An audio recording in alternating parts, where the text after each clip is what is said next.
안녕하십니까. 오늘은 말씀은 거울이라 이 책에 대해서 좀 더 구체적으로 하나씩 다루면서 여러분들에게 설명을 드리도록 하겠습니다. 자, 오늘은 저 혼자 찍는데 옆에 제 아내가 있습니다. 일단은 질문을 통해서 도와주실 예정입니다. 질문 부탁드리겠습니다.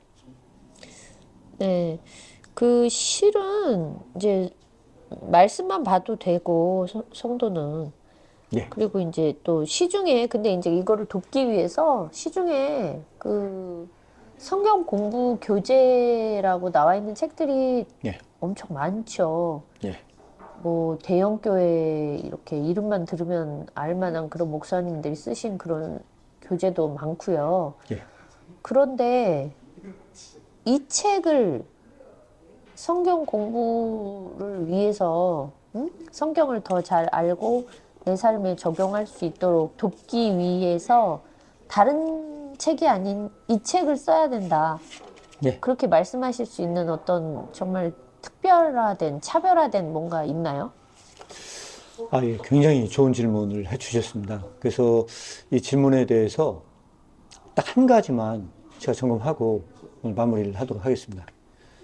이 책이 다른 교재와 그 차별화될 수 있는 점을 한 말씀을 드리자면, 이 책은 일단은 구체적인 어떤 성서 주해나 어떤 방법론적인 것을 갖고 있지 않습니다. 그럼에도 불구하고 이 책이 굉장히 써야 되는 중요한 지점이 하나 있다면, 그 말씀을 다뤄야 하는, 말씀을 대해야 하는 그런 태도와 이 방법의 문제가 들어 있습니다. 그렇기 때문에 이 책을 보게 되면 기존에 가지고 있었던 생각과 가치관이 깨질 가능성이 있습니다. 기존의 태도가 분명히 바뀌게 되리라 확신합니다. 예, 그러면 예, 구체적으로 말씀을 대할 때 그런 어떤 태도, 예, 방법 그런 게 예. 뭐가 있는 거예요? 일단 그 중에서 가장 중요한 거 오늘 한 가지를 말씀을 드리면 그 주제는 이겁니다. 성서의 해석의 주체는 누구인가? 이 책은 이거에 대해서 굉장히 심층 깊게 다루고 있습니다. 사실 이 다루고 있는 것이 총 4부의 내용이 있는데 그 중에서 네.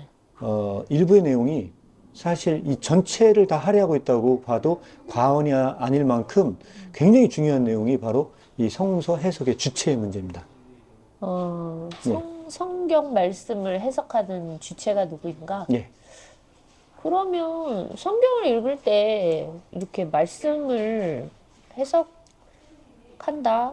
네. 그거는 읽는 사람이 아닌가요? 말씀을 읽는 예, 사람? 일반적으로는 당연히 그렇게 생각을 합니다. 성서 해석의 주체는 나 자신이 돼야 된다는 거죠. 물론 이것이 다 틀린 말은 아닙니다. 당연히 성경을 읽으면은 이 성경을 제일 먼저 접하고 그 의미를 읽는 사람은 당연히 접니다.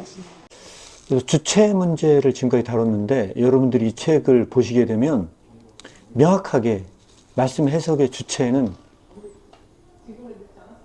내가 아닌 말씀 자체가 주체가 되는 부분이라는 것을 알게 될 것입니다. 어째서 그러한가?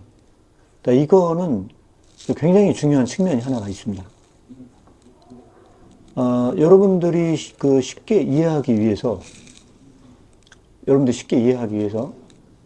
간단한 예를 제가 하나만 설명을 드리겠습니다. 여러분들이 음악을 듣습니다. 음악을 들으면은 가끔은 음악을 듣다가 감동을 받아서 눈물을 흘릴 때가 있습니다. 그렇다면 여러분들이 음악을 들어준 겁니까? 그 음악이 여러분들의 마음을 헤아려 준 겁니까? 처음에는 음악을 내가 듣습니다. 처음은. 그러나 점점 더 음악을 깊게 듣게 되다 보면 그때는 주객이 전도됩니다.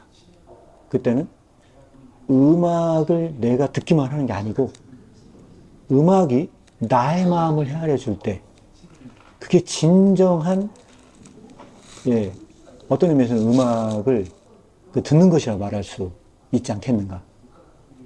이렇게 생각이 듭니다. 그래서 똑같은 사람이 음악을 듣는 그 공연장에 가서 음악을 들어도 그 감동의 깊이가 다른 이유는 바로 여기에 있다. 이렇게 말씀드릴 수 있고, 이런 점에서 말씀을 처음에는 내가 읽을 수 있습니다. 그러나 그 말씀이 진짜 나의 참 모습을 해석해주는, 그래서 해석의 주체가 전도되는 지점까지 오지 않는 한, 이것은 진정으로 말씀 앞에서 말씀을 대하는 자세가 아니라는 것을 설명해 주고 있습니다. 일단 간단하게 이렇게 설명을 드리겠습니다. 예. 뭐 간단하게는 말씀하셨는데 예. 설명은 너무 좀 피상적이고 추상적이다라는 생각이 들거든요. 예. 그러면 이제 그거는 책을 직접 보면서 예. 나눔 질문을 하면서 예. 하다 보면 이제 그게 저절로 깨우쳐지는 그런 부분인가요? 아, 이건요. 사실은 좀 추가 설명을 드리면 좀 더 명확해지리라 생각이 듭니다.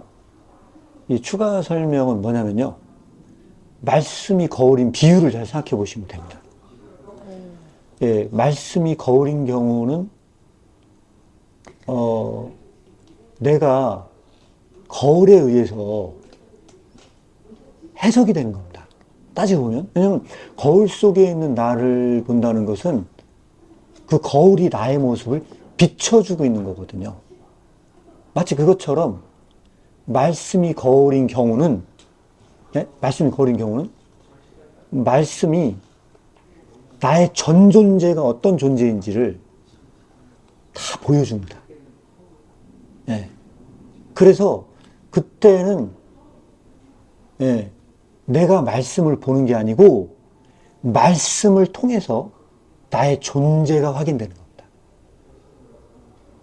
예, 이걸 이렇게 설명을 드리면 아까 방금 전에 설명 드렸던 거에 좀 더 부가적인 설명이 되지 않겠는가 이렇게 생각이 듭니다. 자, 예, 여기까지 제가 말씀을 간단하게 드렸는데요. 이 책은 이렇게 여러분들이 실제로 말씀을 대하는 태도와 이 방법의 문제를 구체적으로 서술해 주고 있습니다. 그러니까 이런 점이 말씀을 다루고 있는 다른 교재와의 차별점이고, 이런 지점을 명심하시고 말씀을 대하면 어떨까, 이렇게 추천을 드립니다. 오늘은 간단하게 여기까지 방송을 마치도록 하겠습니다. 다음 시간에 뵙겠습니다.